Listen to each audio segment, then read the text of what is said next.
contoh macam cikgu tulis kat depan, korang ikut. Ikut cikgu.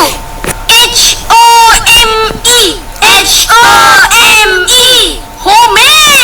Salah tu cikgu, bukan home tapi home. B-U-T.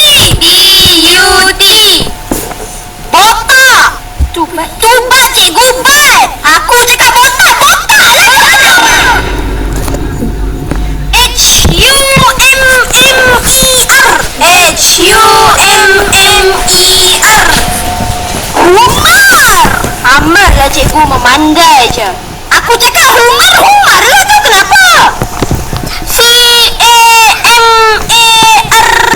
C-A-M-A-R-O. Kemek. Apa benda kemek. Apa benda cikgu? Itulah tu Kamaru. C-R-I-S-I. C-R-I-S-I-S.